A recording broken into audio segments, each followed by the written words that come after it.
Right back on that ass with another episode. When we talk about NFTs, there's only one podcast to tune into. This one right here. About to spit these rhymes like a masterclass. Connect your MetaMask. Half this PFP's a trash. DNS, do not smash. Crypto Poppy found the net. Now he's getting cash. Rules ain't there yet. Please don't be rash. NFT got stepped on the scene. He made a splash like corporate cash. I just quit my job at DoorDash. Nice guys finished last. Stepped out of the ashes straight into the squanch land. Fungibly a new man. Alphabet, he's flyer than a fucking toucan. Ways to go from kangaroo land. Schiller, he a moon man. About to get goofy, go grab doofy, get a horse. My wife couldn't get my NFTs, straight up in divorce. Fuck it, take the keys to my motherfucking porch. Trash cash, let the mad bees run the course. Squanching past the knowledge like a motherfucking torch. From the outside looking in, I just got off the porch. Go AB, go AB, go. Go AB, go AB, go. Go AB, go AB, go. Go, go, go, go. Go AB, go AB, go. Go AB, go AB, go. Go AB, go AB, go. Go, go, go, go. Go AB, go AB, go. If you didn't, now you know. Like Suki's ape, I'm finna blow. TikTok's art is a trend to go. Plunging, no plunging, and capping, no capping. Been around the block and been running laps and been writing rhymes and been getting raps and keeping that ETH when dingling taps and snap in, snap out. I'm big on big clout. Don't scream, don't shout. Suck the cool cat, cool those two. What's incoming? I can't afford you. Zed had got a horse that is glue. Sneakerheads better stick to their shoes.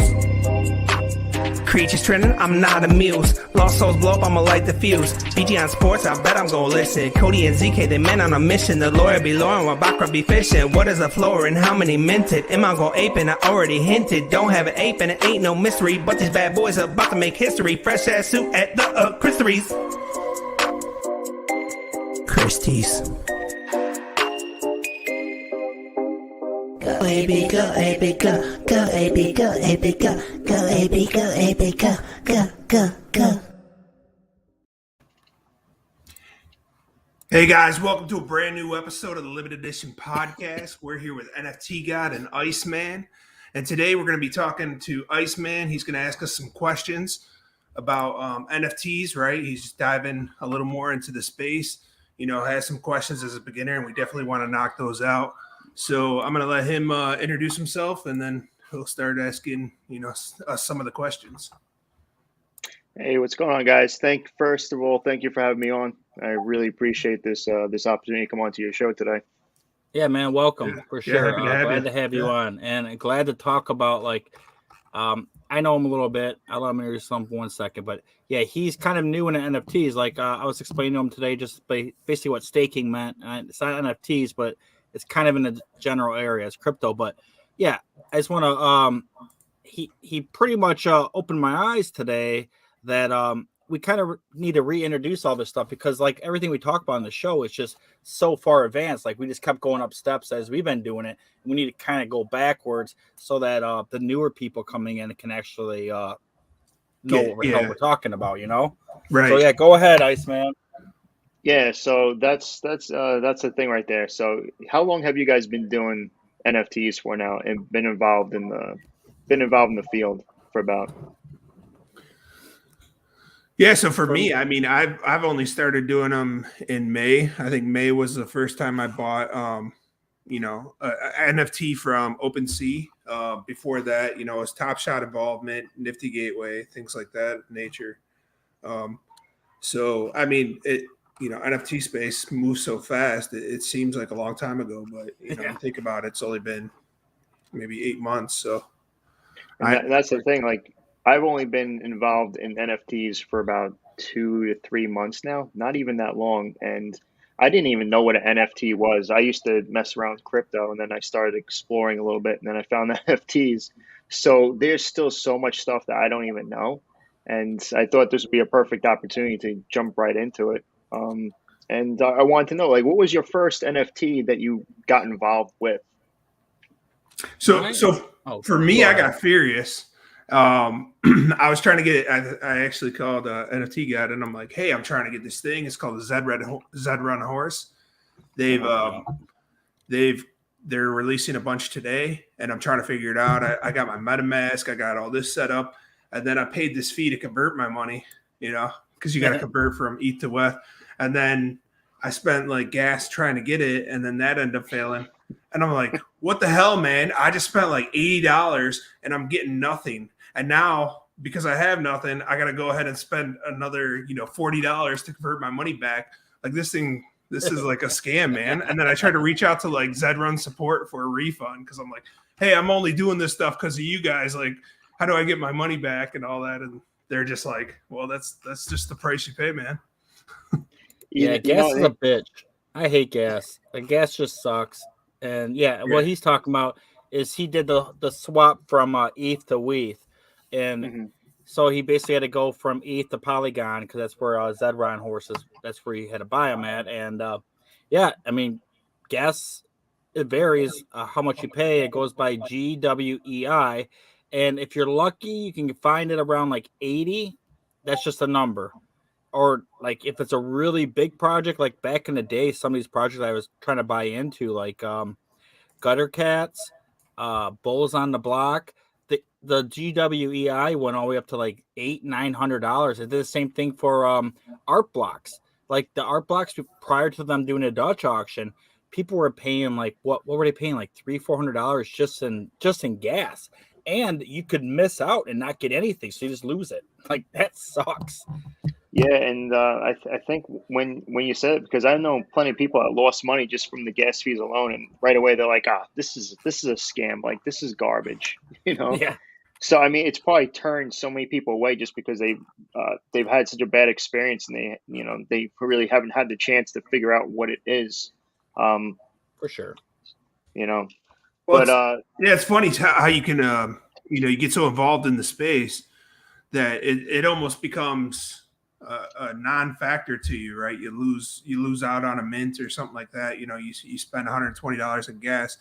Like beginning stage doing something like that, that would be an insane fee. And I definitely understand some of the people's reservations coming into the for sure. The If I could say something, my first project was NBA Top Shots, which I'm going to be opening up packs tonight, and I'm going to give away some of the moments. And from my understanding of reading the website is that there's 5 moments in it, and they're all limited edition. So it means I'm not going to get any of this 60,000 plus crap. It's all going to be good. They're all going to be limited edition, which means they only made so many of them, and there won't be any more ever made. And so I have 4 packs. I'm going to be opening up 20 moments. And on top of that, my born on date for NFTs was January 14th. And I can tell you what I did my first night. I've said on the show before, but I believe all those shows have been deleted. Was I come from a background of me and a bunch of guys were on Slack, and we all were collecting baseball cards and football cards and stuff. And one day my buddy's like, hey, now they're doing these online basketball cards. We have to all check it out. I'm like, all right, let's see it. So I go on to this NBA Top Shot. I'm like, oh, shit, what is this? And so that night, I'm like, all right, I like this. I like it a lot because I'm a big collector. I'm like, I love this stuff. So I went on to my Robinhood and took a bunch of money off some of my stocks I had. And I think it was like $4,000 I put in the NBA Top Shot that night. And within like 2 weeks, 3 weeks, my account was valued at like close to $200,000, man. It was nuts. Get out of here. It was. Really? It was nuts. But then the market went, like, so instead of me being able to buy a house or put a smaller house, I could buy a car now, like pretty much. So yeah, it's all about the ebb and flow, man. You have to know when to buy, when to sell it. And then the thing is, what really messed me up is, so after the NBA Top Shot, I'm like, okay, so I should have sold early instead of waiting. So now I'm holding the bag. And then, so I bought a Bored Ape Yacht Club. I minted one, I bought a Bored Ape Yacht Club and I sold it for 0.5 ETH because I was like, I don't want to get screwed like I did on Top Shot again. And bam, that market's like at 80 ETH now, man. Yeah, they're insane. I just came across them not too long ago. And 110 minimum. Yeah. So Yeah, I'm at $250,000 minimum, or 260, whatever minimum. Yeah, and I sold mine for, on today's rate of ETH, for about $1,300. Wow. Yeah, but the thing is, Top Shot made me into that. Like they pretty much, I didn't want to make the same mistake, and I made the opposite mistake. And I've done it with more than that project too. I did it with my gutter cats. I did it with other stuff. So now I kind of just hold everything, man. I just want to be a holder of everything. But the thing is, a lot of times you don't really want to pull out money out of your wallet to go back into a project. So you have to get liquid. So you have to like sell something, and you have to decide, what am I going to sell? And you can't sell something that's already uh uh like worth nothing. So you have to like sell something that people are actually going to buy. So basically what I do at that point is, like, if you're looking to sell something, you're going to be looking for something that has an offer on it. Because if it doesn't have an offer, you probably, yeah, you could sell it, but it won't be as quick. If you have an offer, you can just look, and on like OpenSea right now, it'll say like what the floor, it'll say like 45% below floor. And if you really want to get liquid, you just go to the page, see what the floor is, and then you list your thing for like maybe like point three or whatever the price, overall price, less than what the floor is, and it'll sell like that. Yeah, So- And also, or you just just real do it quick, at the floor. Yeah. yep, or that. But also, here's a big thing too that I don't know if you know. If you're on OpenSea, so let's say you sell something, the buyer pays the gas fees to buy it. But if you accept an offer, you pay the gas fee. So that's a thing that you have to know too. And if you accept the offer, you're gonna get WETH back and not ETH, and then you have to like pay to transfer that WETH and the ETH in order to put back in your bank if you want to take it out. So those are Or a you couple can- little tricky things. You can use that Is- week to send other offers to other people for NFT. Yeah, if you want to send Yeah. offers, but I'm saying if Yeah. you want to sell something quick, say you want to buy a refrigerator or Uh-huh. something, and you need the money quick, you're going to pay two times. You're going to pay for the gas, then you have to pay for the transfer fee of WETH to ETH as well. So you're probably going to be looking at like $200 total just to accept an offer. Which Is it a simple process selling it on OpenSea? Is it like really? Is it a simple like eBay type of deal? yeah, it's all automated. Yeah, I mean, Okay. you still have to spend gas to even sell an NFT, right? Nowadays Well, I've you been have to selling a lot more on Looks Rare because I don't need to sell them Mhm. right away. But you have to pay an acceptance fee, which is like around $13 usually. I've never paid that low. Mine's always Really? like 35. Okay, I Yeah, usually just wait. you have to pay a fee in order for basically your, like, you know how you go to your wallet and you add a token. It's kind of like that, where you're going to OpenSea on the blockchain, you're adding your NFT token to sell it. So you have to like pay in order to. But once you, like, say you have like 5 of them, you only have to pay it once. So you're just paying to be able to sell that Yeah, like money. people who are in crypto are kind of used to it already, right? Because whenever you change different types of tokens, like you have to pay that fee for approval for the first Yeah. time changing that token anyway. So Yeah, you're just paying an authorization fee to be able to sell whatever is in that collection that you're trying to sell. right. Yeah. I want to go back because you were talking about Top Shot. I'm just going a little backwards right now, but with that, because you said you got involved because you used to collect sports memorabilia, sports cards. Do you think that the NFT market is going to replace sports cards, and that's where the direction that's going towards? Yeah, I don't know. Yes and no, kind of I think they both can be together. coexist. Like, They'll coexist yeah. together. Well, the thing is, if you're talking about sports cards, the older vintage, they're gonna be around. They're always gonna hold their value. The newer stuff, I don't even know what's gonna happen now, because Fanatics pretty much just bought all the licensing to everything, and Fanatics also owns Candy. Candy is a digital marketplace or digital thing for cards now, or whatever. Yeah. So I think they could both go together, but if you're gonna be buying like sports cards, I'd be buying the vintage stuff versus the newer stuff. So they acquired Tops. So I think what they're going to do is And Panini. Oh no, they have their licensing rights. That's right. Never mind. yeah.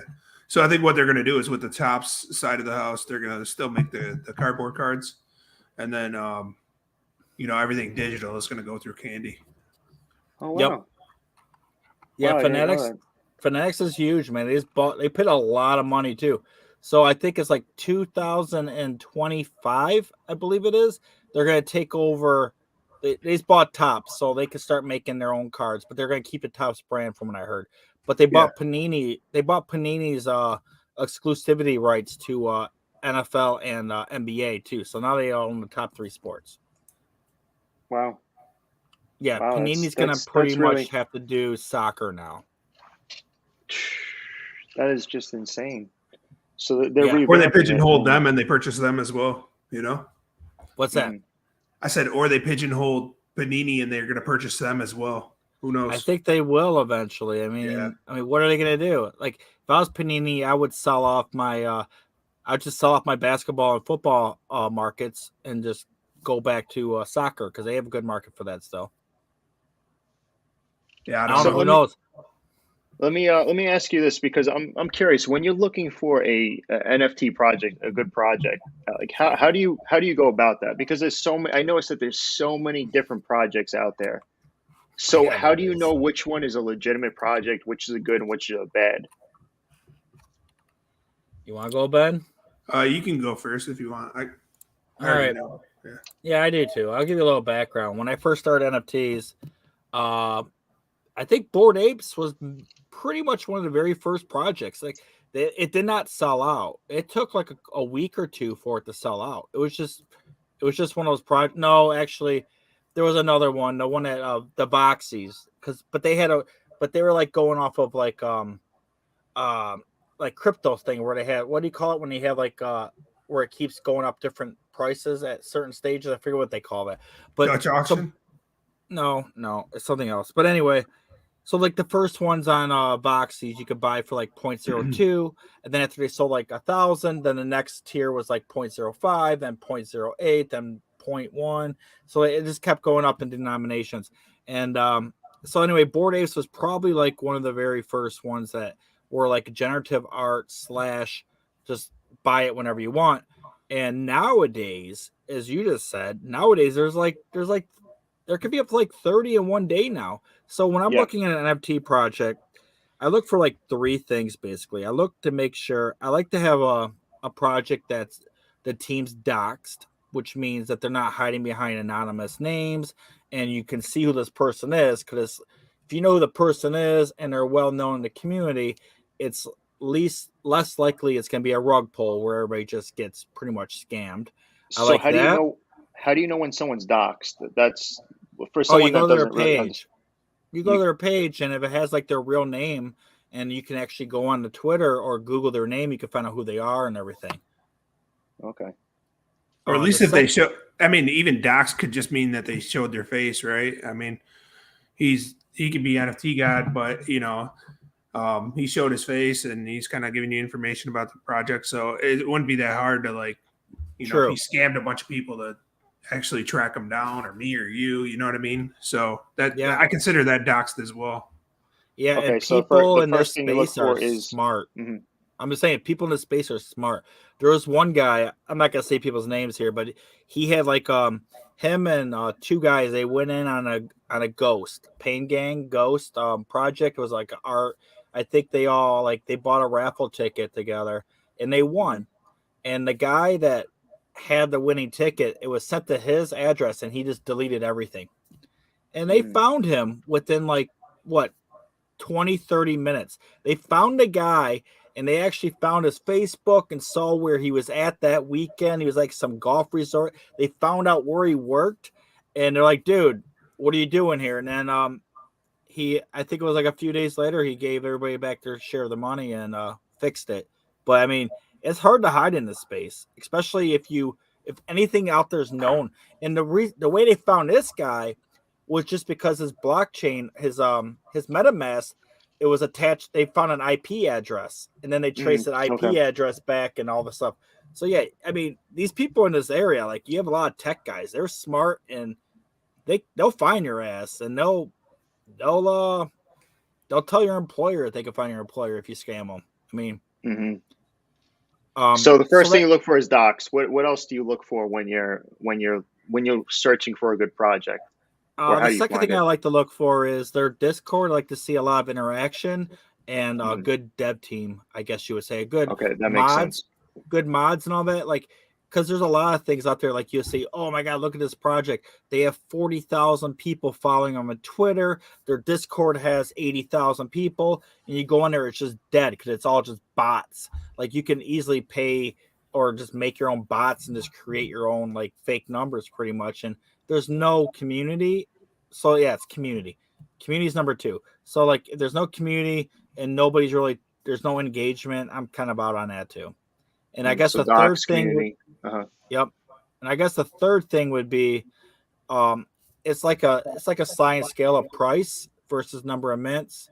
So like if you're gonna be selling your stuff for like let's just say 0.1, and you're gonna be making 10,000 of them, those other 2 things better be really really good, or I'm out. But if it's like kind of sketchy on the first 2, and you're only selling it for like 0.02, I might still be in, just because the gambling aspect of it. Mm-hmm. Yeah, because basically they're setting a price, and like what is really giving it that price? It's whatever It's they demand, believe that yeah. it's supply and demand, right? Yes. So I guess that really depends on who's behind the project, like you said, docs, and that would give more credibility to the project to say, okay, this could be worth something, right there, right? Oh yeah, for sure. Yeah. Ben, do you have anything to add? Yeah, the other thing would be, with what you said with Discord is spot on. Like if I can, if there's a project that has a lot of hype and the team isn't doxxed, and I'm going to take the risk. Like I'm going to look at Discord, and I'm going to see, how much engagement there actually is in there. When they post an announcement, you can look at the emojis and see what kind of feedback they get on those type of posts as well. And then I'll go to the Twitter, and I don't really care how many followers they have or anything like that. But when they make a post, how many people are commenting on that, retweeting that, liking any type of engagement within the tweets. Like a lot of times it's a dead ringer, right? You'll see a project has 120,000 followers. They'll make a post, and then there'll only be 30 people who likes that, that individual post, and it's only been retweeted twice. Like, yeah, it's pretty obvious that they just bought a bunch of followers at that point. Yeah, for sure. Because you could do it. I get those things in my email all the time, and it's just like, hey, and they give you like a whole price chart. Hey, here's what we're gonna do. If you want to do a giveaway, it costs this much. This, like, you get these whole price charts, and yeah, and they never do anything. Like I've done my own projects, and I paid a couple of these people. And it didn't even move the needle at all, because those people aren't really. Everybody knows they're just shillers, and nobody's gonna really like. Who's gonna follow that person and trust them? I'm not. Yeah. So we got questions coming in right now. You want me to start taking questions from the audience? Oh, not yet. I've been putting stars next to them. I'll answer them. Okay. The other question I want. Well, you already said what to look for. So what is the major red flag to you? Like when you see a project, like, oh, I'm staying away from this one. Oh, we just answered that. We just answered it. It's basically what he said, where you see their Twitter influence has, like, let's just say they have 10,000 people following, and they post something, and then you look at all the likes, and then sometimes I'll even go and look at the people that do like it, and I'll look at the people that retweet it and see how many followers they have. If they're all brand new accounts and stuff, I'm just like, oh, that's all fake. Like, yeah, legitimate FUD too. Like people from, like, I don't know who you follow on Twitter all, but there's some people who are like kind of respected in the community, and they'll look into the contracts and everything else. And like I think OX Quid is one. And if they say there's anything kind of, something that they don't really think is good about that project, like I'll at least listen to the feedback, because a lot of times, where there's smoke, there's fire, especially with these projects. Yeah, I'll post something here in the thing. I have a list of people that I trust out in the whole community, and I mean, some of them are kind of better than others, but you'll get the thing. It's just called NFT influencers, and I made them all myself, and I'll post it here in a second, just so everybody can have access to that. All right. I guess I'll ask you with your past experience, what have you seen that's really given NFT projects value? Like I know the people and the hype give it value, but like what have you seen that has really given a value to a project in itself? Well, that's a question I'll let Ben answer because it varies pretty much every 2 weeks. Like it literally changes every 2 weeks. Like you go from like in the beginning it was just having a cool picture to having some special Discord where you get like alpha info. Then you have a game that might come out, might not come out, and then you had like a wolf game, and then you have DAOs, a DAO thing. Like so, it changes all the time. Like Ben, you go ahead because he actually watches this stuff pretty closely.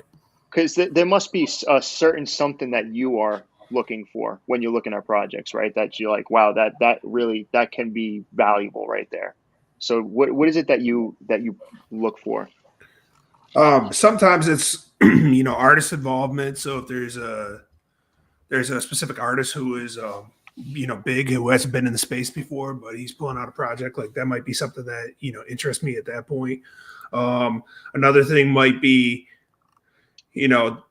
with the tokens that come out with some of these NFT projects, like does the token have any value with what it's doing? Like if you're just giving me a token and there's no purpose behind Liquidity. the token, or liquidity, then it's really has nothing. It's really not providing you with anything at that point. So it depends, man. I mean, like, are you familiar with Pixel Vault? Yes, I have seen it. I'm not too familiar with it, but I've seen it before.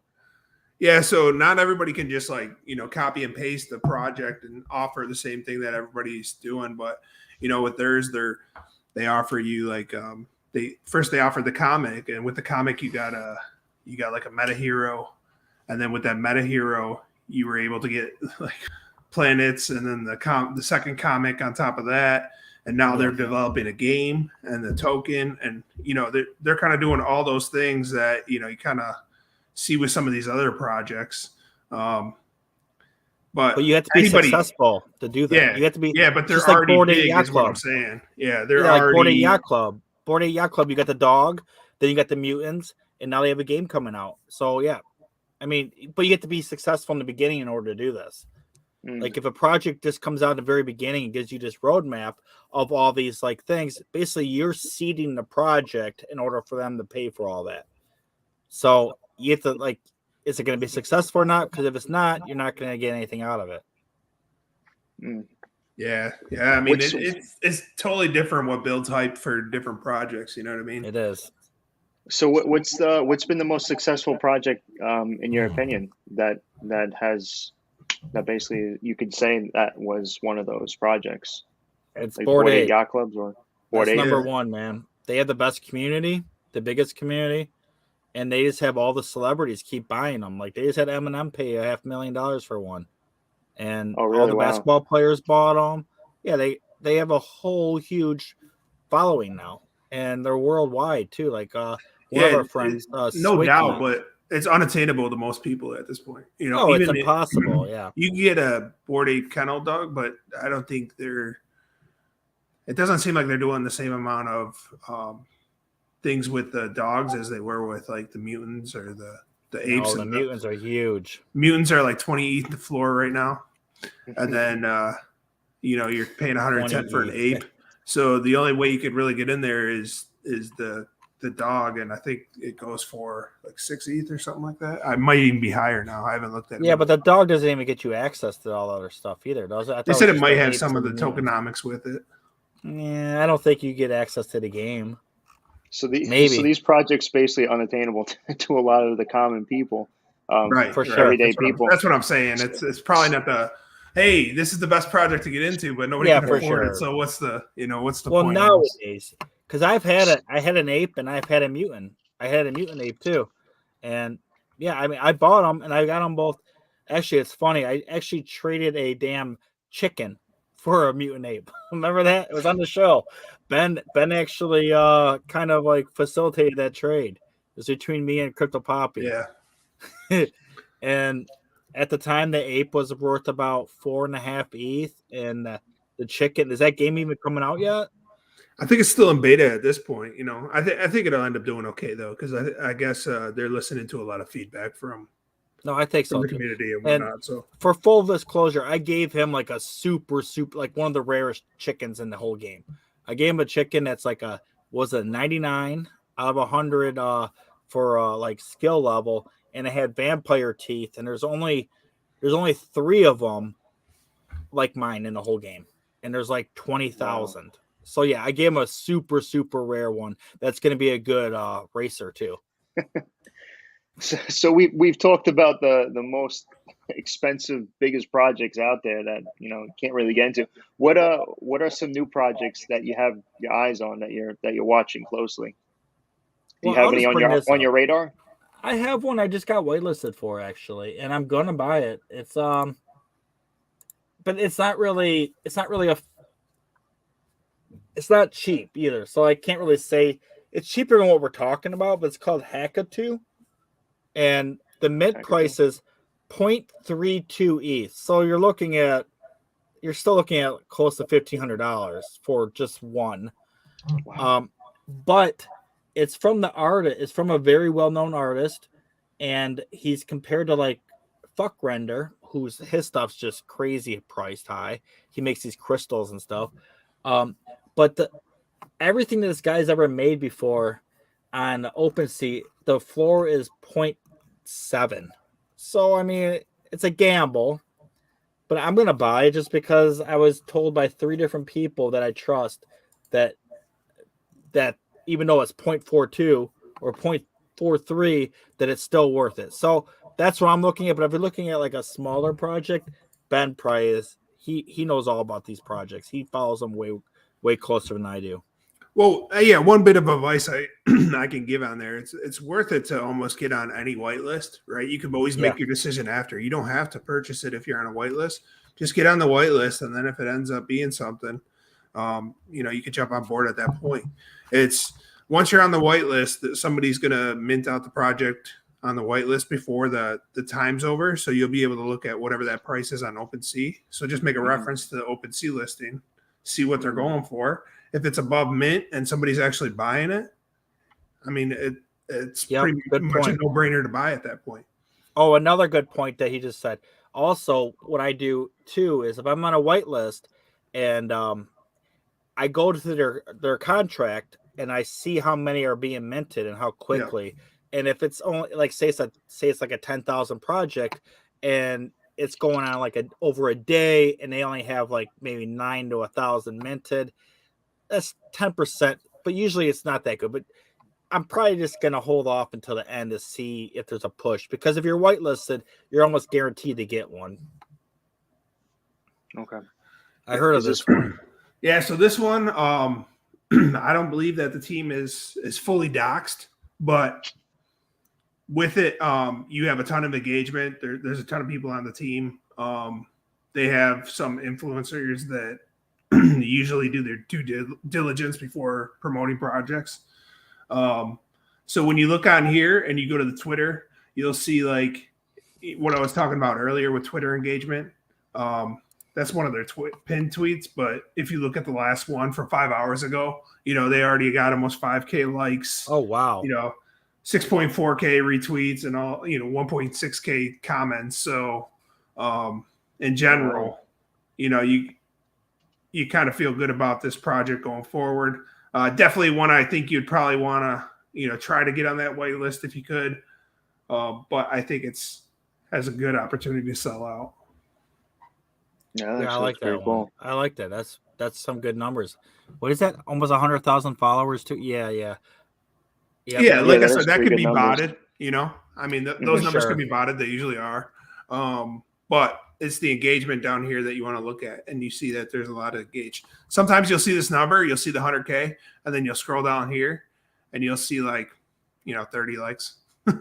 Yeah. 20 retweets. Real quick, I want to just say again, Bass Aikman and Paula.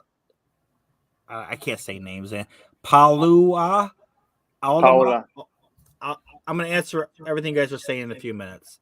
I'm not ignoring it, just so everybody knows. Okay. I like this project. What's the mint on that? What was the mint on those cereals, though? So the mint on the cereal, I don't know if they released that yet. That's a problem. Like I guess as ETH is changing a lot of times, what they're doing is they're releasing the mint price as they get closer to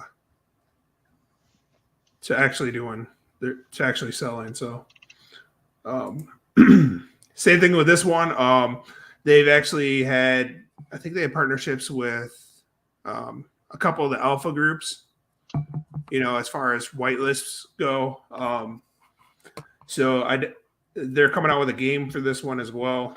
Art looks pretty good from what I've seen with the previews. It's looked pretty good so far. So definitely one I was interested. Same thing with Twitter. They got 65K. You're still seeing, quite a few. Not as much as Serial Club, but you're obviously seeing. You're seeing some traffic there. Yeah, exactly. Seeing traffic come back, and then I see more and more people talking about it each day. So I think this is one that's has a lot of potential to be a good project. Oh, I like the art too because it's different than a lot of the stuff that I normally see. So that usually stands out sometimes to me as well. Yeah, it's pretty cool. It's like 3D almost. What were those things that just came out a couple weeks ago that they're higher than a Bored Ape now? Where they're really close. Starts with an A. Azuki. Yeah, those are crazy. Wow, the art on those are phenomenal though. Yeah, I actually heard of this one. Pirates of the Metaverse. I heard of this one actually. So we actually this is our buddy. Yeah, he's a friend of our show. But he's actually doing really good on the promotion and getting this one out there.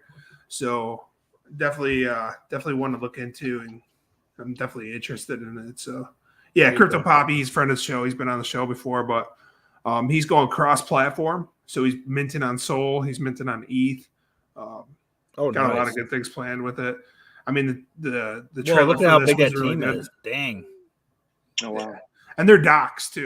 That's the other part. So, one thing about Crypto Poppy, he actually quit his regular job to pretty much just go into NFTs full time. So, yeah, he posted a picture one night where he's like jumping in a pool. He's like, I'm taking the plunge, and he quit his job. Man, he gave us 2 weeks notice, and this is what he does now. So he has a lot of time to put into this project too. So that's a good thing to look for as well, because you don't have to worry about him like just getting bored or whatever and just basically bouncing.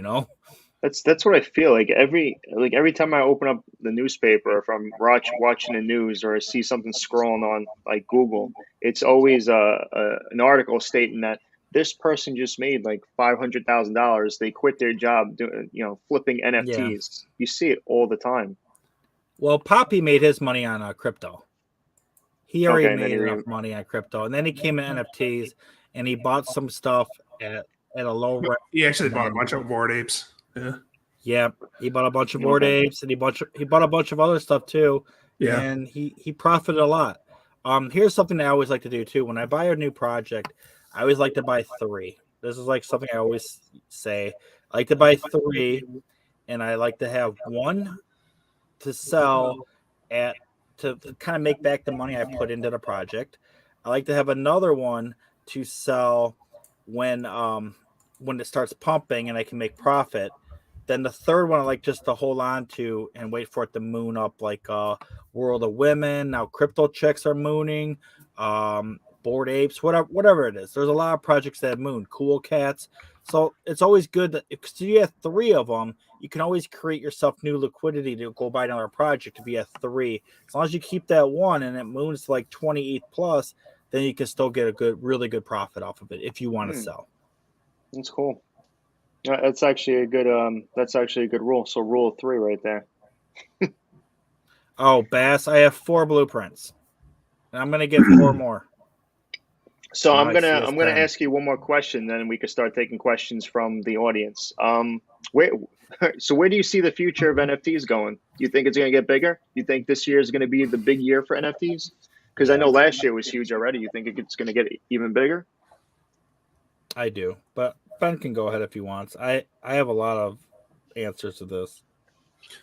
Yeah, I mean, you've already seen how it grows, right? I mean, there's people who I talk to now that didn't hear about it a year ago, who are now interested in NFTs or have questions about it. So as you see more and more celebrities, sports players, all of those people, come into the space as well. I think that just adds more exposure to it. Some of these projects are going to be a good thing. Some of these projects are going to be a bad thing, right? There's not necessarily unlimited resources or money.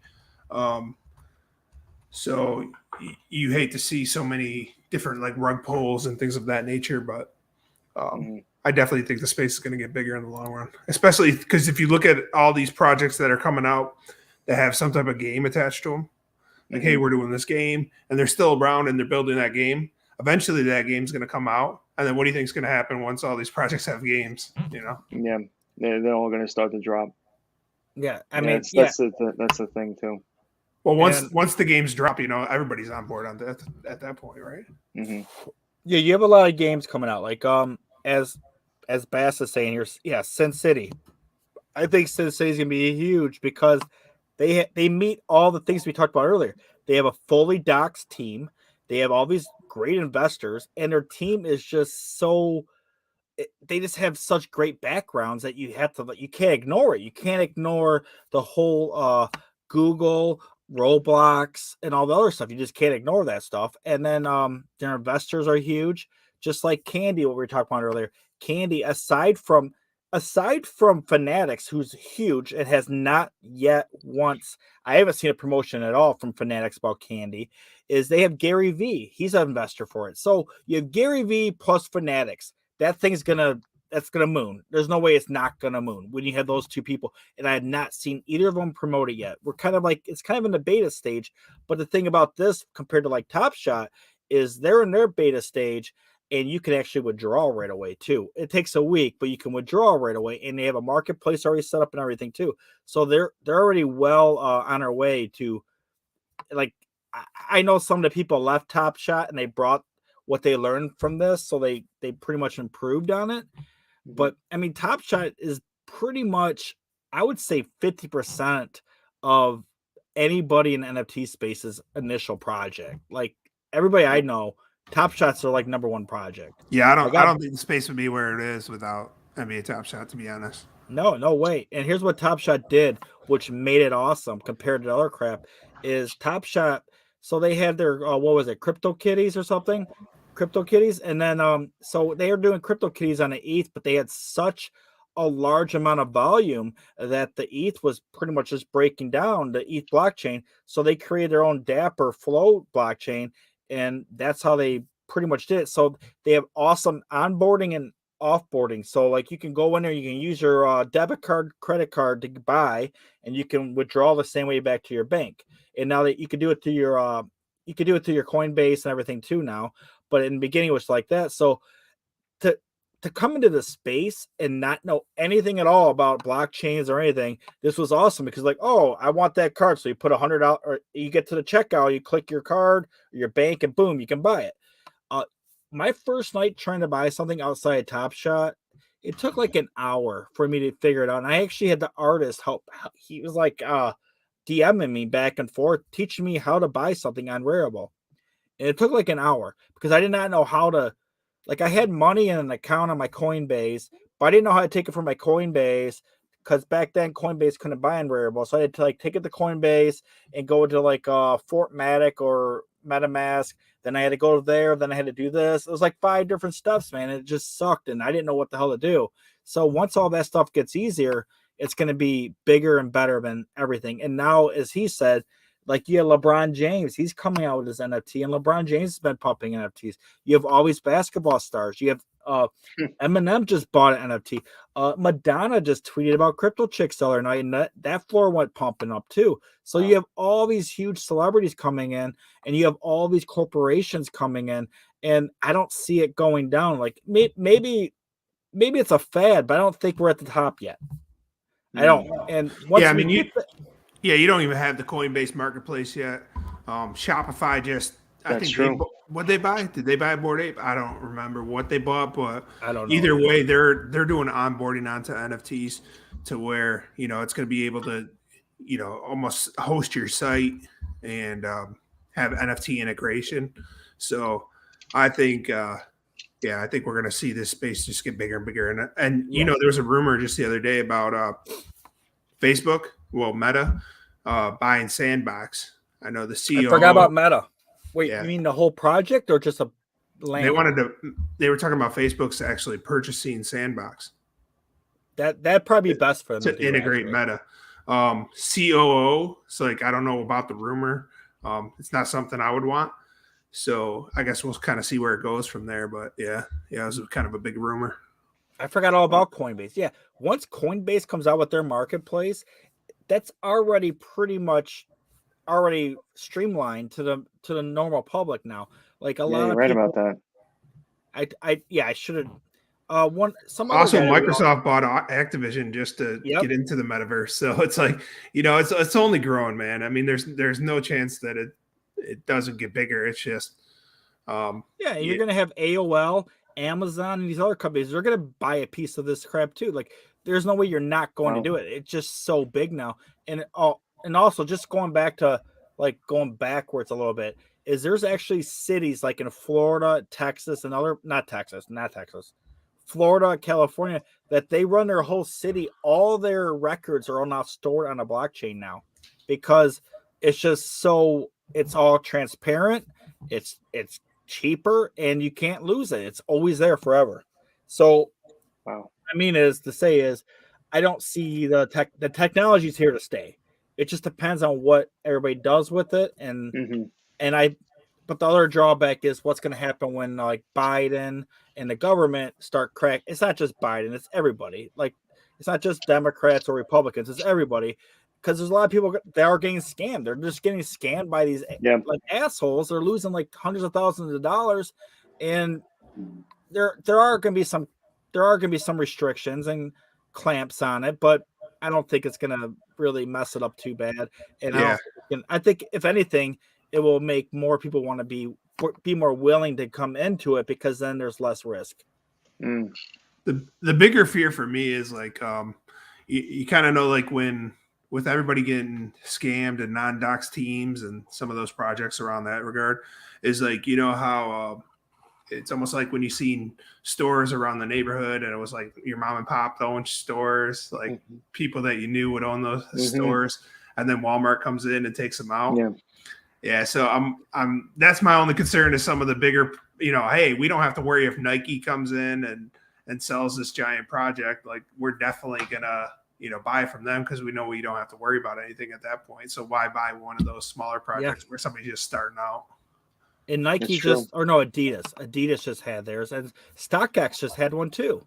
Like, those are some big, huge, heavy hitting companies that are coming in, and also Coca-Cola had one. It's on OpenSea, and I think they only did like a couple 101s, and they both sold for like 150,000.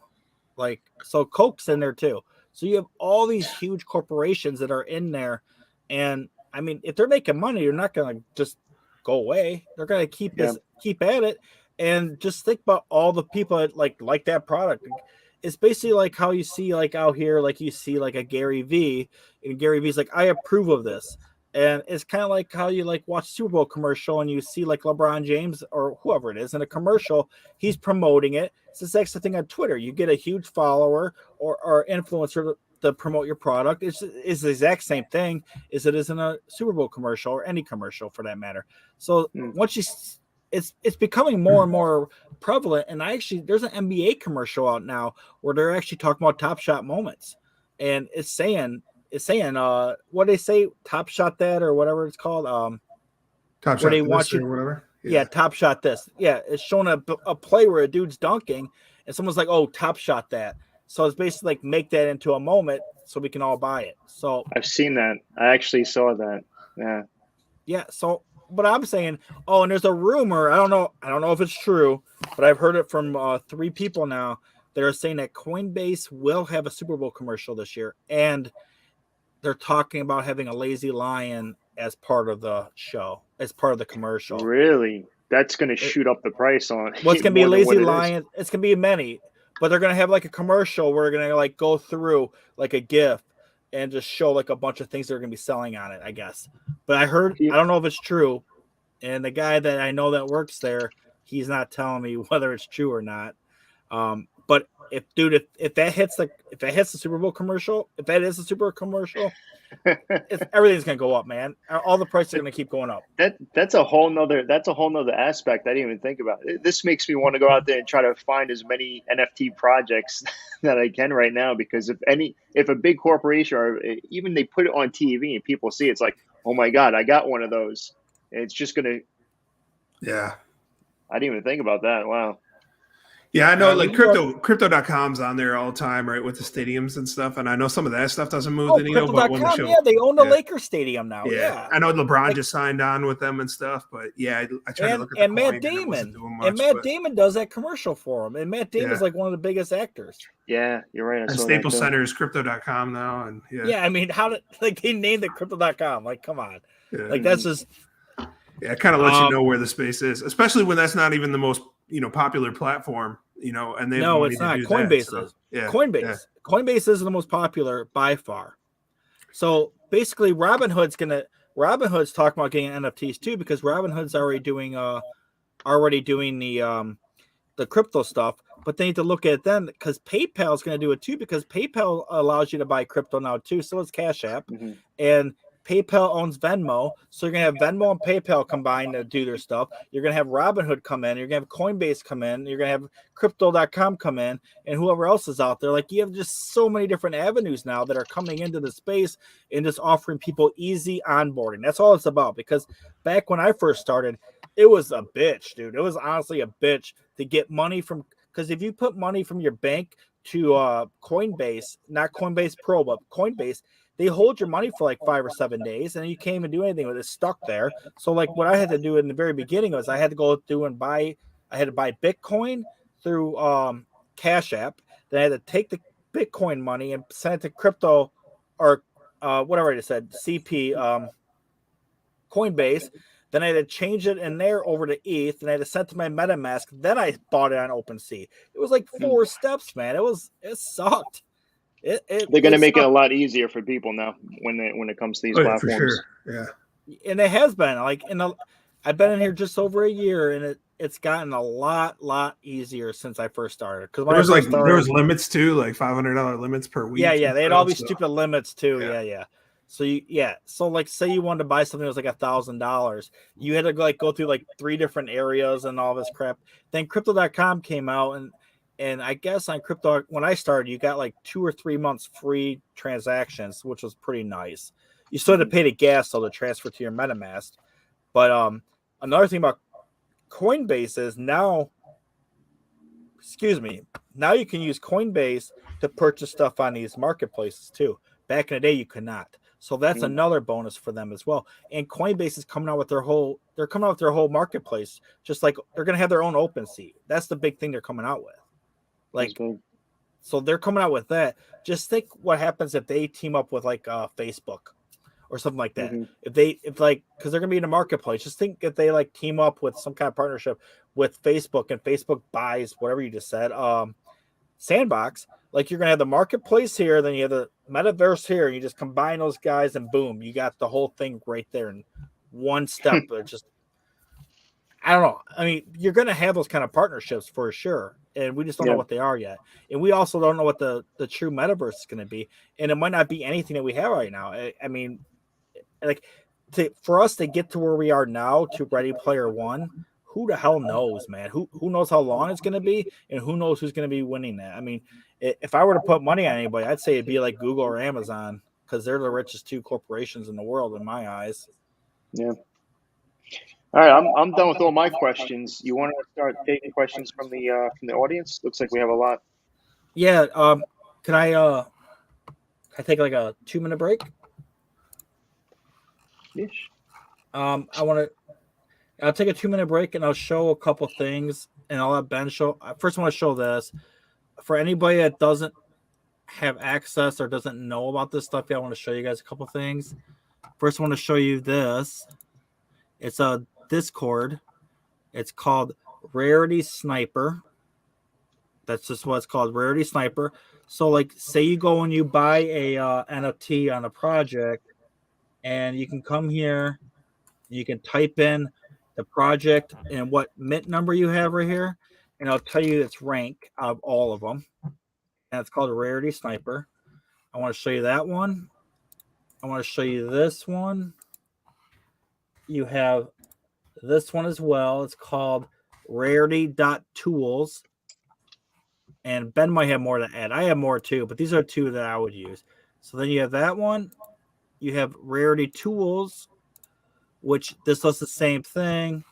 I can actually make it bigger because I see how small it is there. So here, this is actually, I kind of go here sometimes too to look at projects. So you look at upcoming projects right here, upcoming. And these are people that paid to be on it. Like, for sure they paid to be on it. But like, you can just look at some projects like, oh, I like that art. Then you click on their Discord, and you click on their webpage and everything, and then you do your own research and you just look and say, oh, I like that project. And you just go and click the stuff and look at the things we said earlier. But it always shows the prices here. So yeah, you have these two things. I'll post everything here before the end of the show. So you have this as well, and then so you have like a project. Where is it at? I haven't. Anyway, so here's what you can do. I don't see it right here. I know it's there. I just haven't been here in a while. But you can like click your own stuff, and I don't see where it says to click. There's a place where it says click a wallet. I just don't know where it's at right now. I haven't been here in a while, and they switched it up a little bit. But you can put your own wallet in here. You can go through your own collections, and it'll show you your rank of everything. Same as the other site. And then there's one other thing I want to show you guys. That's pretty cool. No, those are the two I have now. I'll post both those addresses in there, and Ben can add whatever he wants. I have to go to the bathroom real quick, guys. I'll post them both right here, though. All right, so we'll be back in 2 minutes then, right? Yep. Yeah, sounds good. Yeah, you can play a song, Ben, if you want. Why post these? I was just posting some as well. Sorry.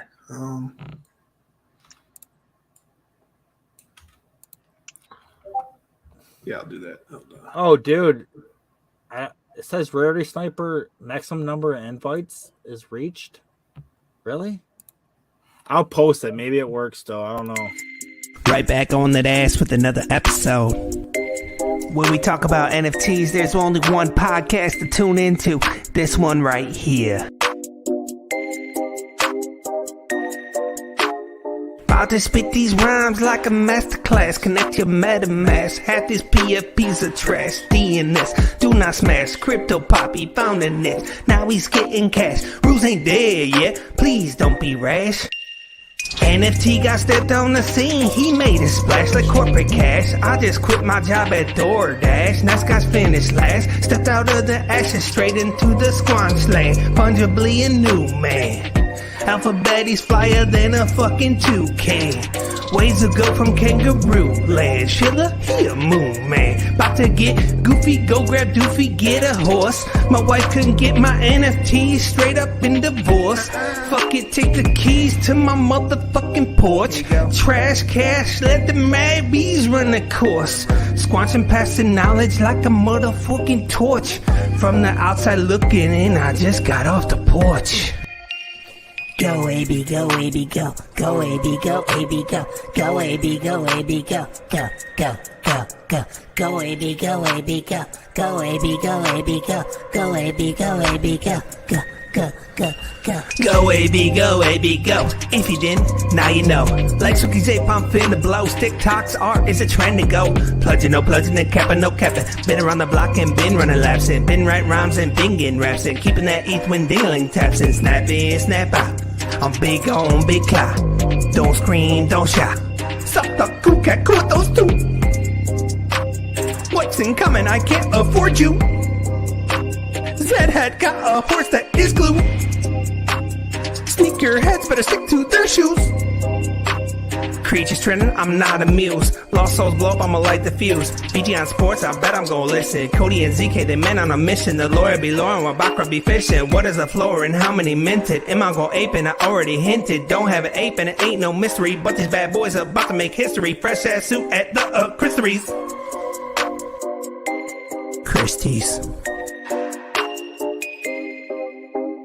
Go AB, go AB, go. Go AB, go AB, go. Go AB, go AB, go.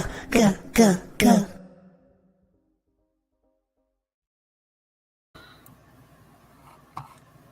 All right, I just posted a bunch of stuff. Again, do your own research, okay? Don't just look at a thing, because a lot of these times, especially as promoted, it means the project paid ahead of time for it to be promoted. So just do your own research, click the links, ask your friends, and also I want to send one more invite. Again, I'm just sending stuff that I trust, okay? I mean, there's other stuff out there, and the stuff I'm sending out is it's all free stuff. I'm not sending anything that costs money, because I mean, if you want to pay money to be in something, that's on you. I mean, you can, but I don't really see it. As long as you like just kind of like hook up with the right people, you can find the right people. Like you could be in projects where they just have alpha channels and stuff too. Here's an invite to snipers. It's a pretty. It started off as it's like one of the first communities I joined on Discord. They start off as just Top Shot, but now they evolved way past Top Shot. They have really cool founders from other projects come in. They do 2 or 3 voice channels with video and everything, like 2 or 3 times a week. I like this channel a lot. It's free. There's like 2,000 people in there, and you get a lot of different opinions on stuff. So, like, again, this is all do your own research, and everything I'm saying right now is all free. Like, nothing I'm shooting out to anybody costs any money to join. Like, I do have sites that do cost money, and there is actually one more too. What's that? WGMI.io.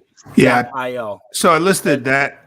I Oh, you listed that. I did? think it listed under you. Yeah. So I put it under premium tools. So I did that one and Moby. Yeah, So but those the are the two that- WGMI does cost money. But when I bought it, it was 0.1, and I just got a lifetime membership for free because I was already a VIP because I bought it a while ago. But what this site does, the WGMI.io, what it does is, so like let's say you own a whole bunch of different NFT projects, you can go in there, you can cycle it by your traits or the floor, and it'll show you basically the value of your wallet. So let's say you have 100 NFTs, it'll show you like the floor or the trait base of all your stuff combined, which is pretty damn cool, I think. Instead of you doing all that yourself. All right, so let's go through some of these questions. I'll start at the last one and go backwards. Here's one. I don't know that. I don't know. I know what Immutable X is, but I don't know what GameStop means. Did they buy a GameStop or GameStop? What happened there? I don't know what that means. Ben? Yeah, I mean, I'm not too familiar with. I mean, I know Immutable X Marketplace, but outside of the Gary V books, like I'm not sure of too many projects that are on there. So I don't. Does GameStop have their own project on there? I guess they'd have to elaborate. Did you buy a Gary V book? Yeah, I bought the 12 books. 12. What do you mean 12? You had to buy 12 books to get one of the book NFTs. And then with the book NFTs, you could either redeem it for, things that he had in his marketplace that he was trading. Like there was Kevin Durant rookie cards. There was on-chain monkeys, like for a certain amount. Yeah. How much did you pay for 12 books? What's that? How much did you pay for 12 books?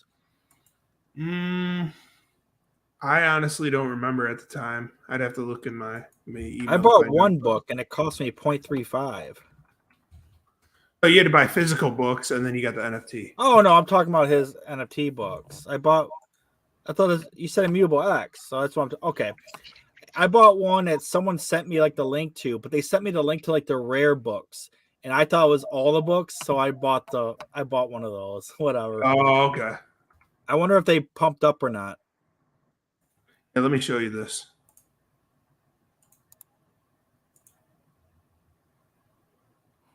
The IRS has not ruled on this, but the SEC has, and in my understanding is they said NFTs are they're not securities right now. So an NFT, in my opinion, according to SEC, which the IRS has to kind of follow, unless they have their own rulings is they are kind of like collecting a baseball card.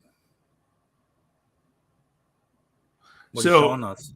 So what I'm showing you is, so with the books, you buy 12 books, you get 1 token. With the tokens, you can redeem it for NFTs. So somebody who bought, 858 books times 12, they would have been able to redeem it for the Bored Ape, For an ape, or they wow. could have just resold the NFT.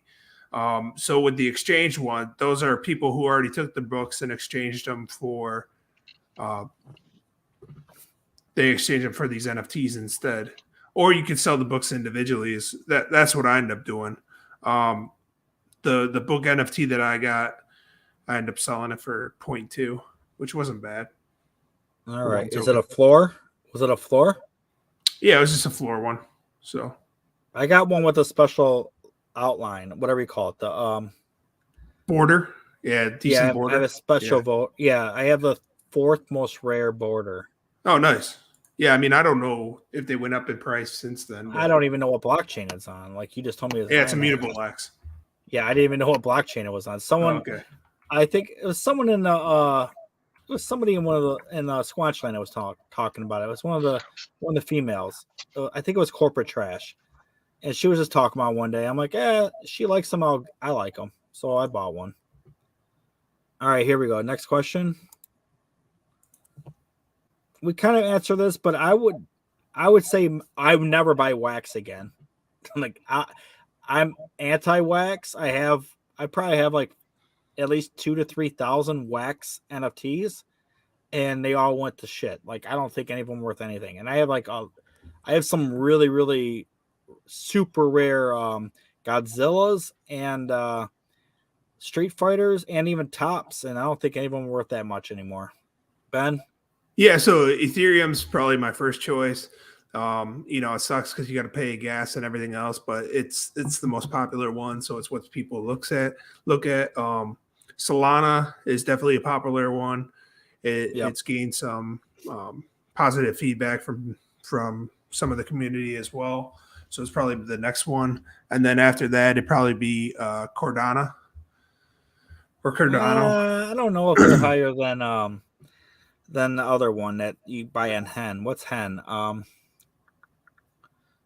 The Hen, HEN. I guess Hen does real artists, right?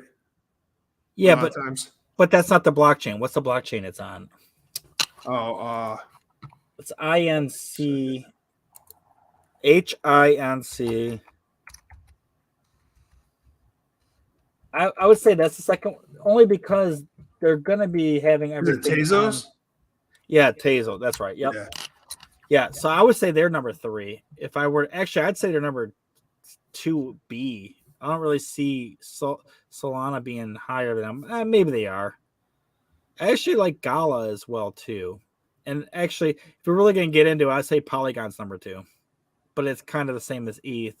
But it's just S2 or L2. Immutable X is, I think they've only done well because of Gary Vee putting those books on there. I know Dogepound tried to do a mint on there, and the system kept on breaking down. Like, it's not good for mints. It's for some project that's already basically minted out is almost better, Yeah, I mean, if I'm gonna do a project, I'm putting on ETH, and then I put on Polygon number 2, my second, just because you see more eyes on it and there's more people.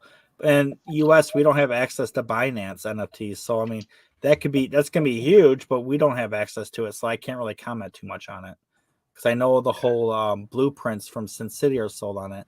But I had Gods Unchained. That was the other one I was trying to think of that was big on Immutable X. What's Guild of Guardians on? Isn't that Immutable X2 or no? Am I wrong? I don't know. I don't know. I thought you would know. I don't know. All right, next question. I mean, if I were to answer this, I would just say Coinbase already has everything built in where people can easily, like, you can actually like have it so it automatically withdraws from your bank every week if you want, and you can stake on here, and Coinbase already has a debit card which I use, and so like let's say I have money in my ETH wallet on Coinbase, I have a debit card, and every time I go to a store, I can use it, and it'll take the money out of my ETH. It'll basically take the money from ETH and make it into USDC, and then it'll pay for my funds. And I also get 1% back in Bitcoin Bitcoins. So it actually has that too, like a credit card would, where you get a percentage back of every purchase you make. Yeah, I think the coolest thing they could do with Coinbase is like if they bring it to where you can purchase NFTs with the coins that they offer, right? So no matter, if I want to purchase a Bored Ape, whatever Coinbase accepts as a currency, I can actually purchase with. If they do something like that, that's probably a game changer. Like looks rare. Would they automatically change it to what you want to buy it with? For sure. Yeah. If they do something like that, because they already do it. They already make it pretty simple. They already do it. It's low fees when you want to switch coins, as long as it's accepted through Coinbase. So, well, especially Coinbase Pro. Coinbase Pro is the cheapest you can do any transfers. Yeah, you compare it to something like Sushi Swap or anything like that. They're light years it's not cheaper. Even close. Yeah. All right. It's so easy to access everything.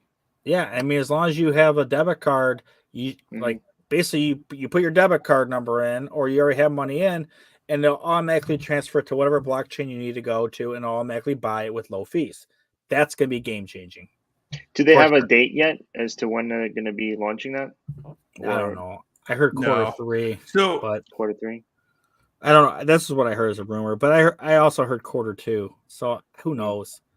So I think OpenSea is probably trying to come up with some type of competition with that, with their acquisition of Dharma, because Dharma's a similar competition to Coinbase, but I don't think a lot of people use that.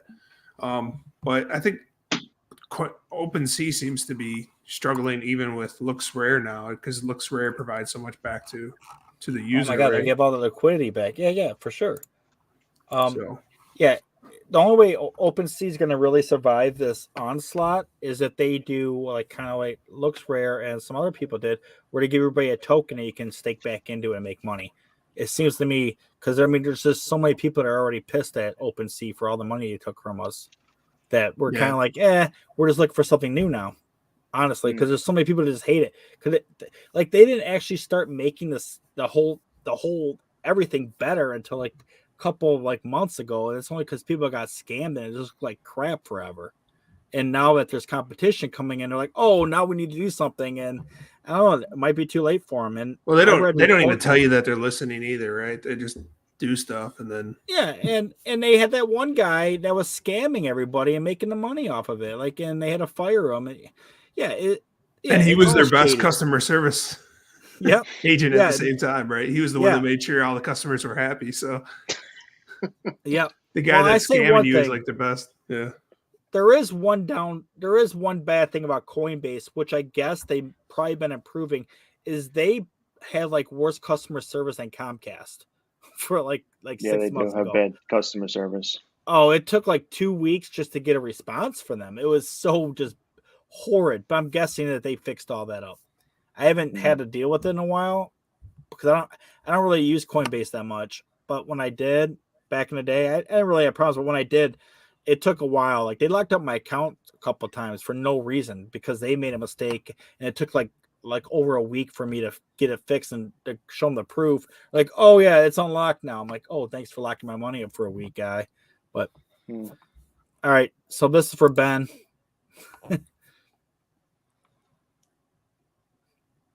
We kind of answer that, but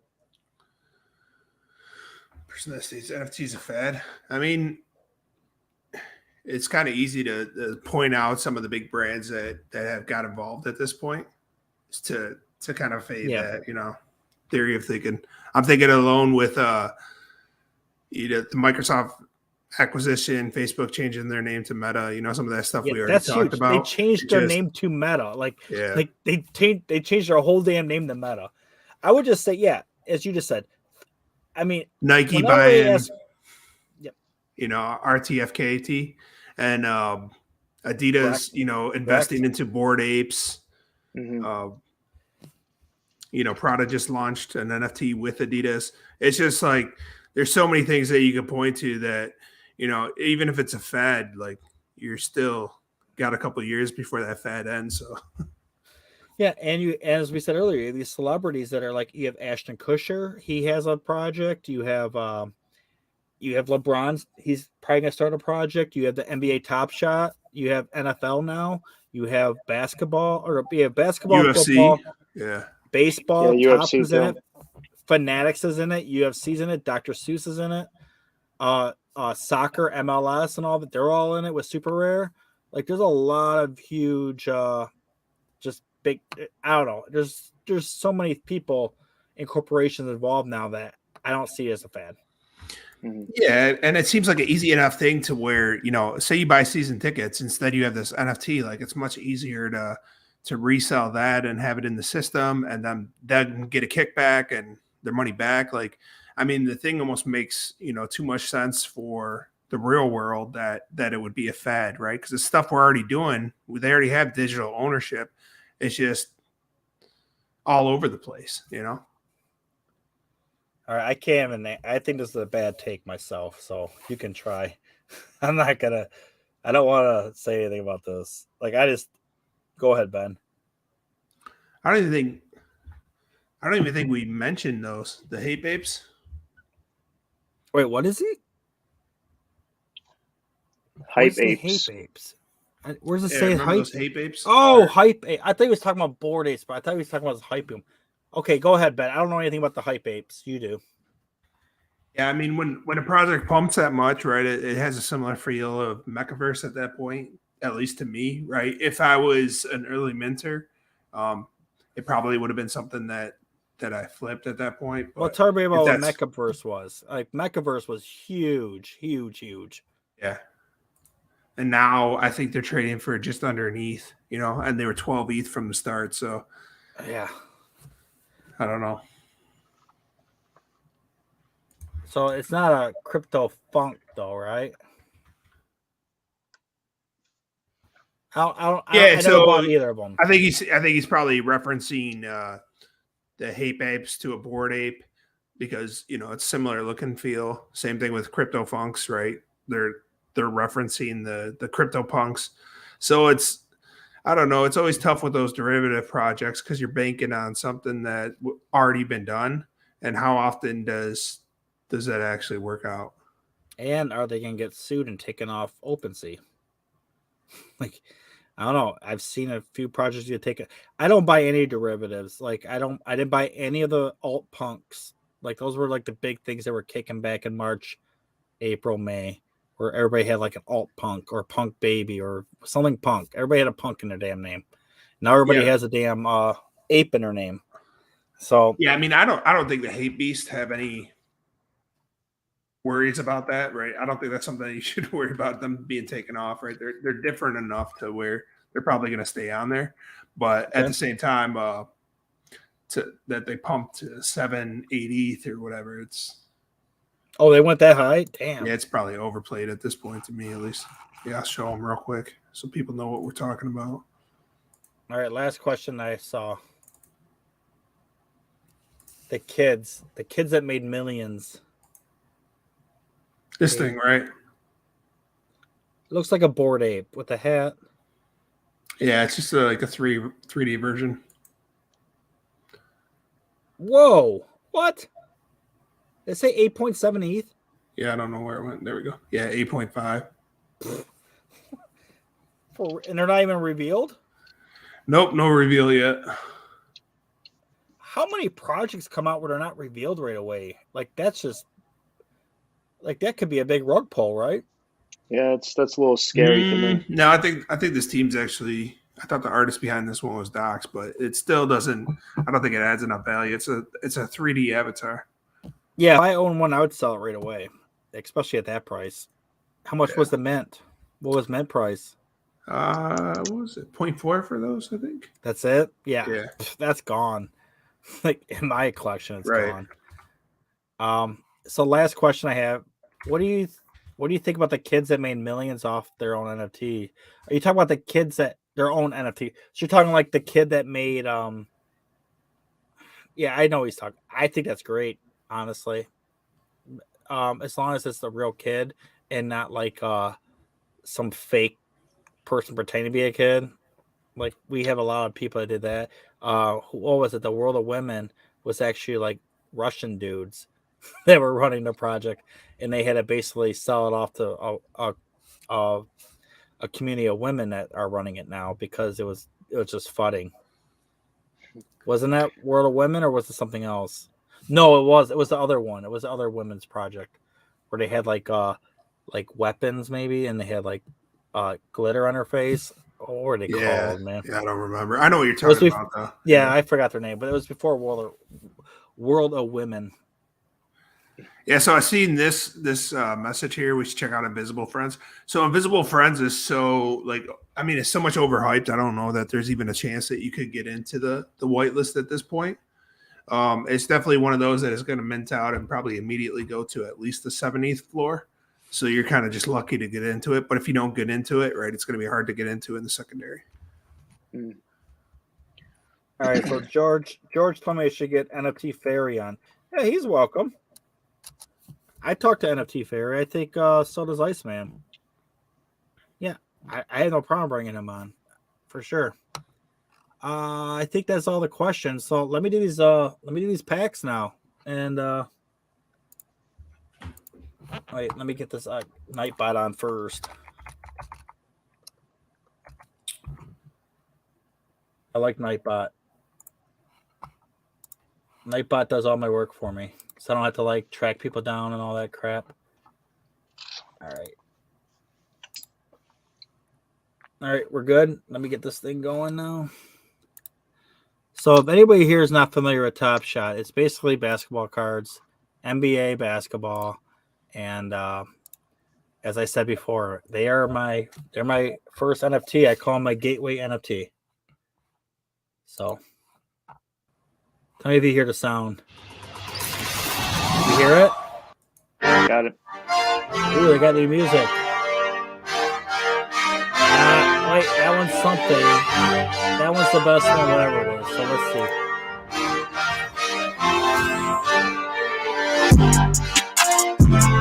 Alright, good beat.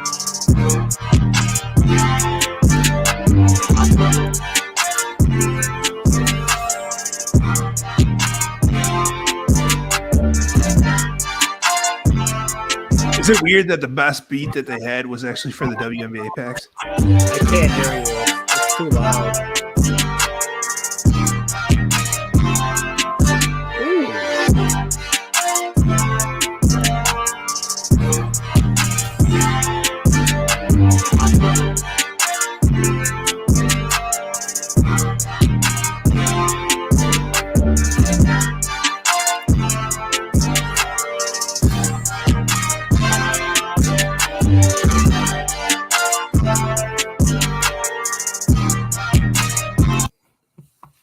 All right, what were you saying?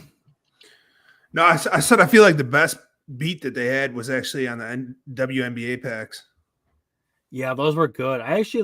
My favorite beat was always the first Cool Cat. I forget what it was, but it was a really good beat.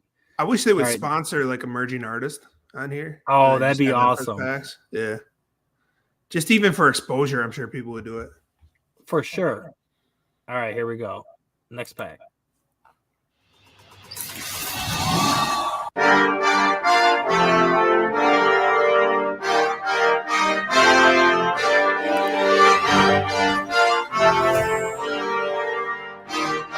Who the hell is that guy?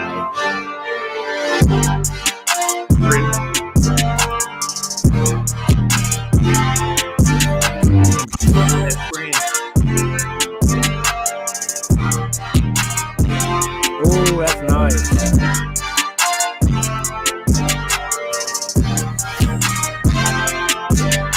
Luka, there you go. Yeah. I'm not giving away any Luka. It's low.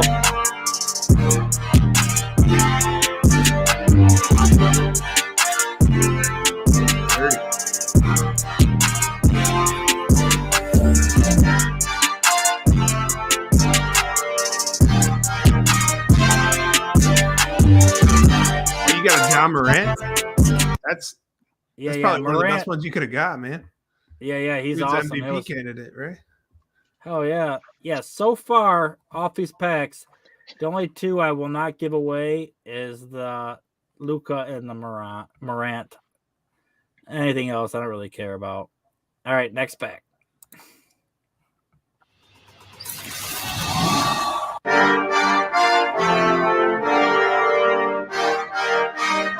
Ooh, I got two good ones in here. No rares yet, though. Steph Curry. Boom.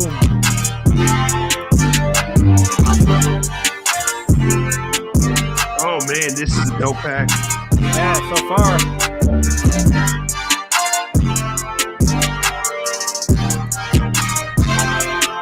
Oh, 95. I don't know who that is, but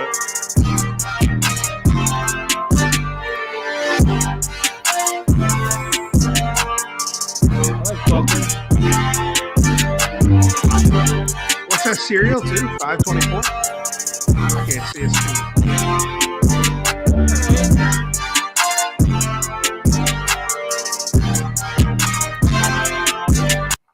That was a good pack. That was a great pack. Oh yeah, it was. I mean, 95. I don't know who the guy is, but still, I don't know who he is either. Still Yeah, 95. Yeah, some that's pretty change. good. Yeah. All right, last one. Yeah,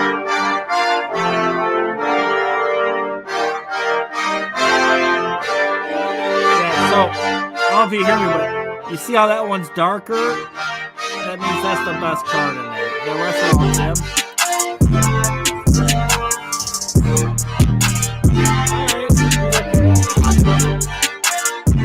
Ooh, good jam.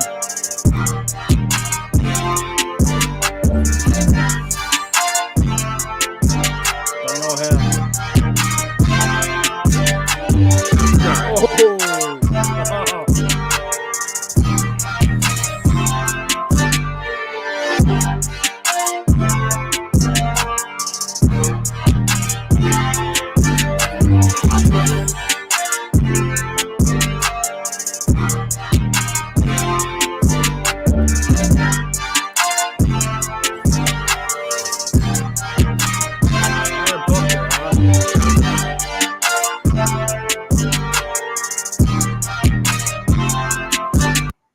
All right, that fourth pack or the third pack was the best. I'll tell you what though, that Devin Booker kind of thing, like if that was me playing basketball, I get called for a travel there, man. Like the dude picked up the ball, took a step, did a spin, took another step, and then shot it. Like, oh, I get called for that crap in my rec league. Yeah, that one assist you had, I mean, it was they had Halliburton in there, so that wasn't too bad, but the dude bounced off his head. All right, so let me go to here. I'll figure out who gets what. I'll do the Nightbot. Let me see Nightbot real quick. So I'll have everybody say a keyword of whatever pack, whatever guy is. Where do I go?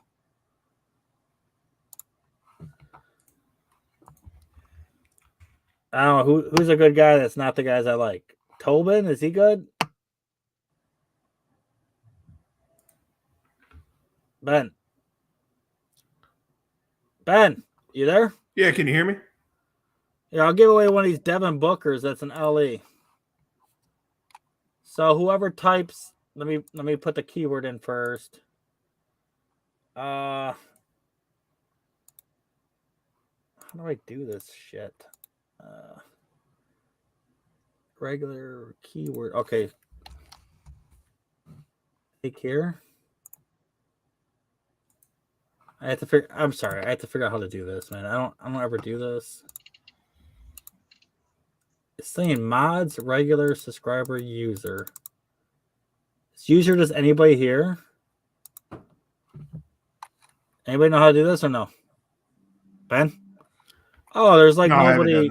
Everybody's split between all the channels, so it's not going to work. They had to be on my channel alone. All right, we'll do it like that, I guess. Whoever types in the word Booker, go. There's 3 people, so everybody's split between all the channels. So type the word Booker in, and I'll roll it, guys.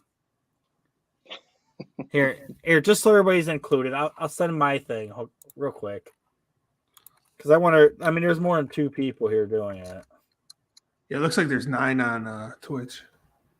Yeah, but we have 2 different Twitch going on right now. We did like 3 different shows. Here, I'll pull it up.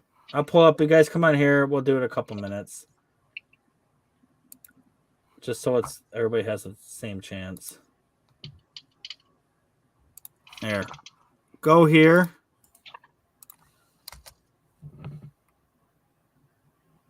Does that stream work? Does that work?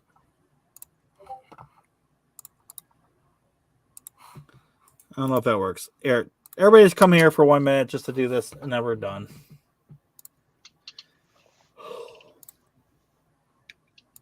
You got a bunch of people typing in Booker right now, so yeah, but Booker's not going to work until you guys are on that stream. You have to be on that stream because that's where my name is. I'm on limited edition. So tell everyone to go to limited edition stream. Yeah, come to limited. I typed it in there. Type that in there. Come to that stream, and then you guys will be eligible. I don't know, Ben. What do you want? Anybody else? You have any other questions for us before we go? I'll give away to Booker, and I'll give away. Are you getting in on the NFL All Day draft tomorrow, or the pack? Am I? Yeah, I'll be in there. I buy all the packs. All right, so I'll do that Booker, which is an LE. I'll do the Jokic. And do I have anything else in here? Not these. I'll do the Anthony Edwards too. Whatever. He's like the best dunker. So I'll do those 3: Edwards, Jokic, and that Booker. So we'll see how many people are eligible. Did everybody come? Anybody else come to that stream?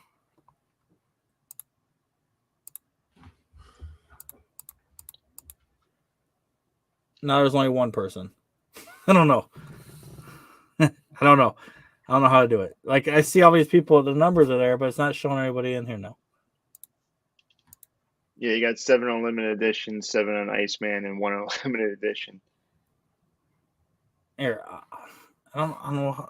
I told everybody where to go. They're all typing the wrong stuff, or I don't know. Whatever. Okay, I'll do it this way. I'll just do it this way. Just type in. Ben, you pick a number 1 to 30, and whoever gets closest to it, 1 entry per person gets the Booker to go. Number 1 to 30, go. You want me to pick it now? Put in the private chat. All right. No, you guys can't pick the same number.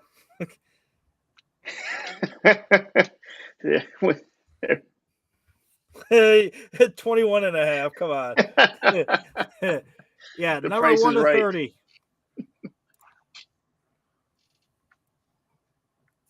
Oh, it shows 15 people, but only these guys are just messing around. All right. We're going to go to like another minute or a half minute, whatever.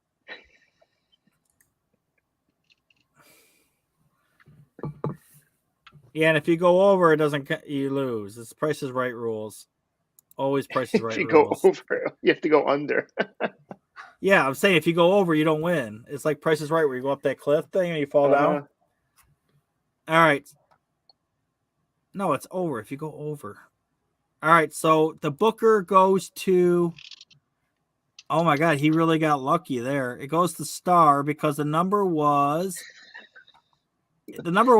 11, and Star actually picked 21, but the other guy picked 21, so he wins because he had to pick a new number. All right, second one is Jokic. This one. All right. Same What about thing, Ben? So what was it? What was what? They had to go under or something? I'll give you another number. What do you mean? No, give me a number 50 to just make it easy. 50 to 70. All right. No, Price is Right rule. If the number's 11 and you pick 12, you don't win because you're over. There's a guy that picked 10 though, right? Yeah, he won. Oh, okay. Come on, guy. All right, so 50 to 70. Ben, pick the number in the private. No, it's Star, dude. Come on, it's 50 to 70. 30, come on. And you're out anyway. You're a 1. Yeah, he's picking wrong numbers on purpose. Okay.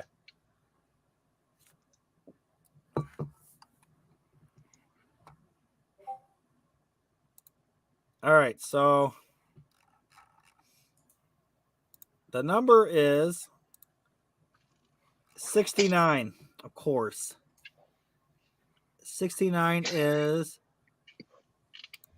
you. Here, you get the. I'm gonna type in my Twitter. Just get me on Twitter. Send me your Top Shot Fanatic. All right, there it is on Twitter. Send me your Top Shot name on Twitter and I'll send it to you on the thing tomorrow.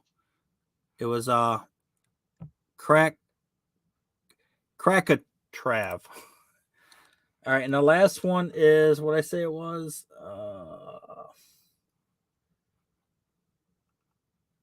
What I say? It was someone decent, right? Ben, who was the last guy? Oh, it's this one. It's another LE. All right, so this one, pick a number between 100 and 110. There's less than 10 people responding. So Ben, 100 to 110.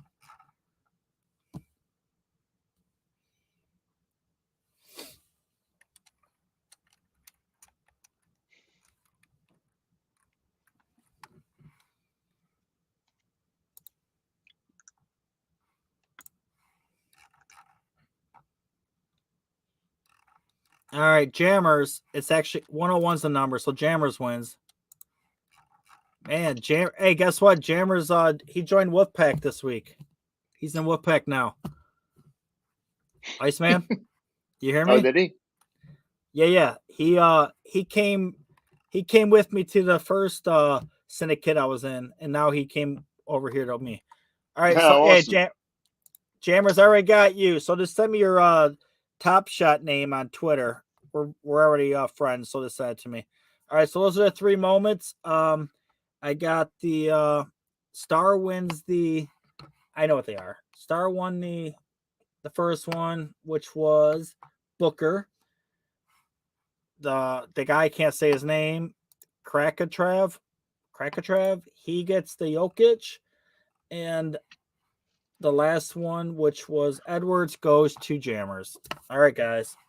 I'm done with that. Stupid Nightbot. I have to get Nightbot to sync up to all the things, I guess. But we'll do that next time. Next time. Yep. So that's all I got for tonight, guys. Ben?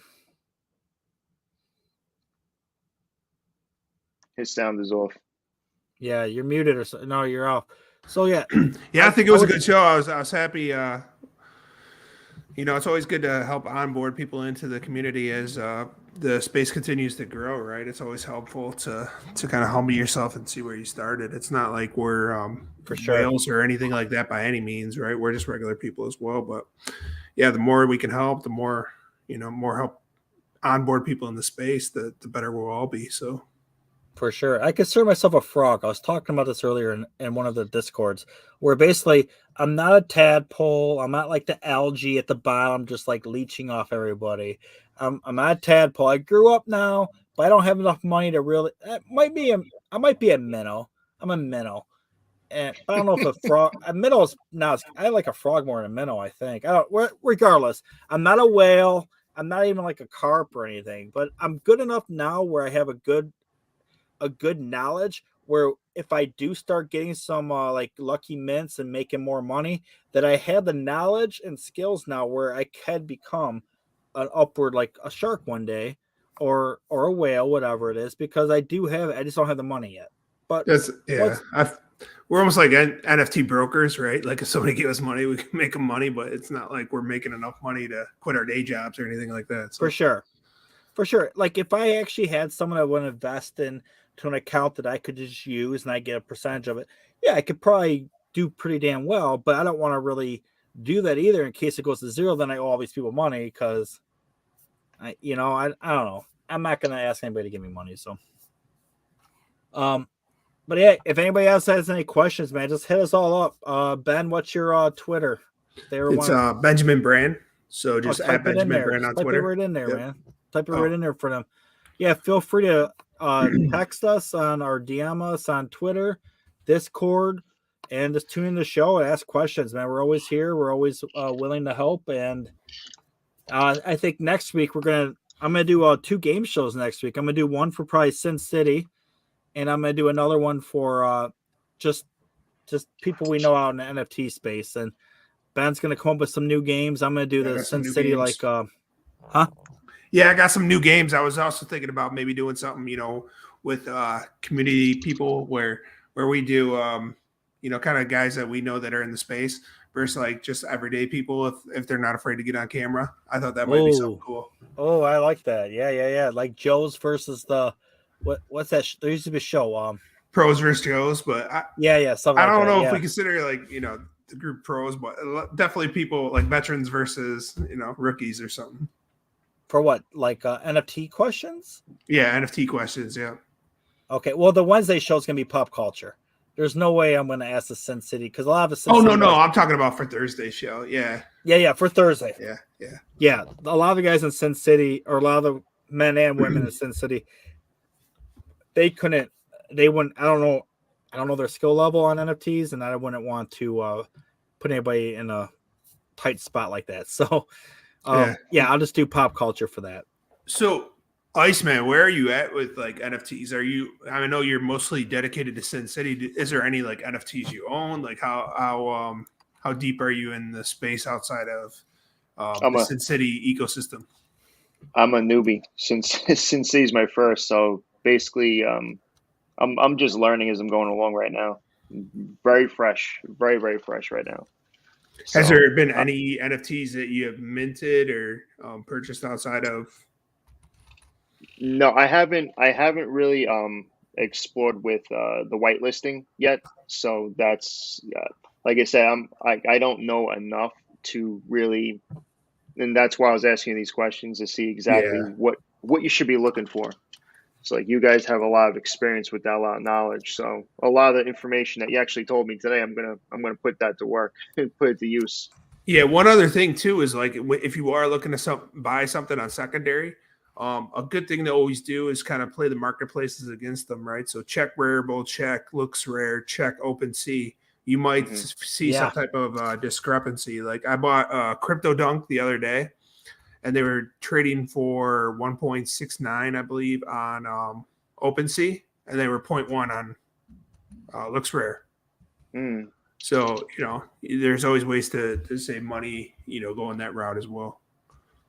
Yeah, I'm definitely going to be exploring that because, it's good to kind of get an idea of what the price should be at or where it's going to be going.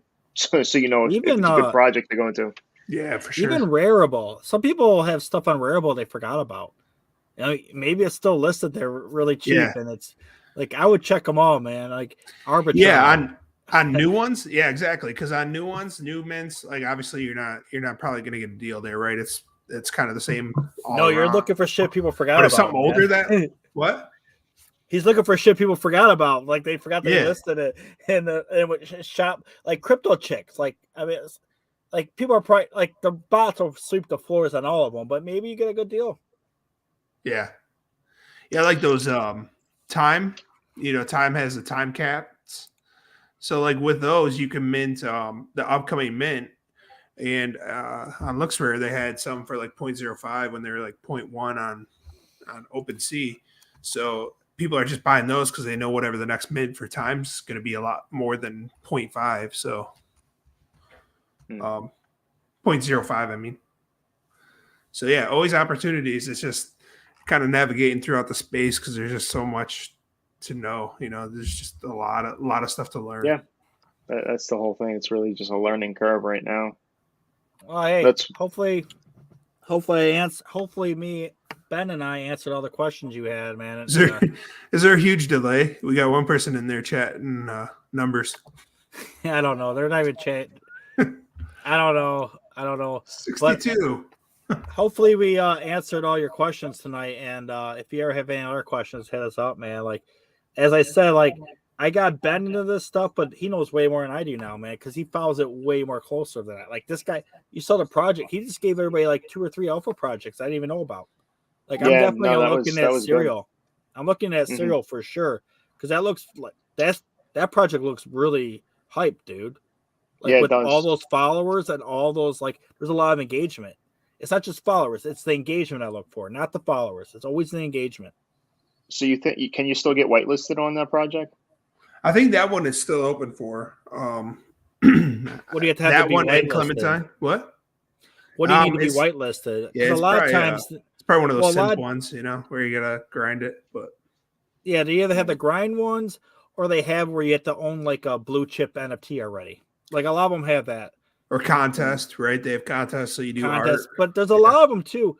I posted earlier the snipers thing I posted earlier. They have a lot of whitelisting in there because they have such a big community now, like 2,000 people, where a lot of these big projects will come to them and give us whitelist and then they just do the giveaway bot to pick because they have such a big community and everybody in there has money to buy.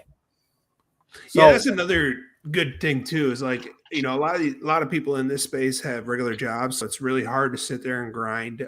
Yeah, it is. Grind the discords, and a lot of times it's also hard to create art if that's something that you never did. So you got a lot of talented people in the space creating art for these projects for a whitelist. So some of those groups that offer alpha, right? They got the alpha passes and stuff. Follow their Twitter and see what kind of white passes they have. Still saying numbers?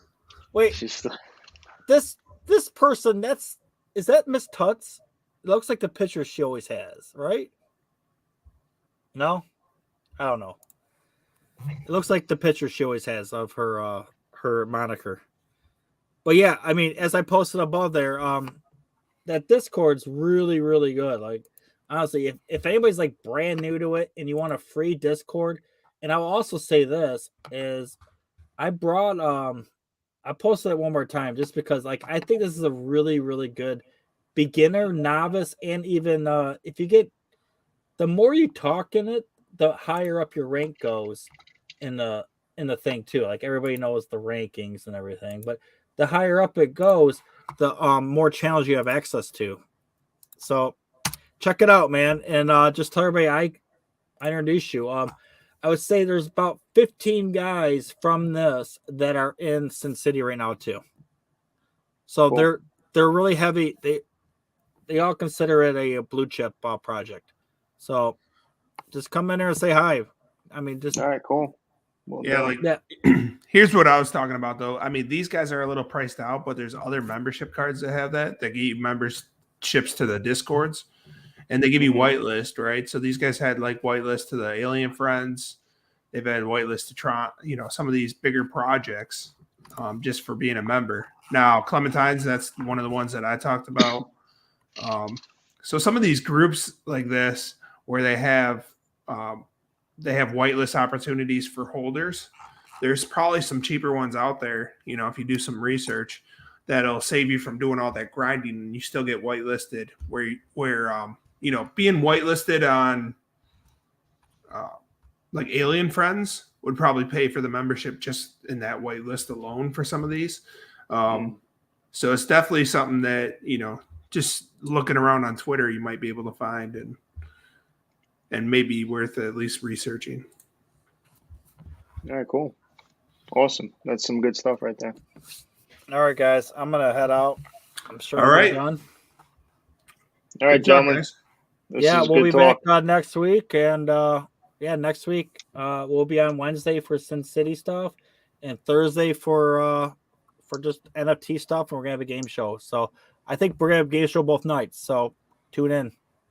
Yeah. game shows are a lot of fun. So yeah, definitely. Oh, they're so much fun, man. We have so much fun at it. Everybody laughs, has a good time, and Right. Mhm.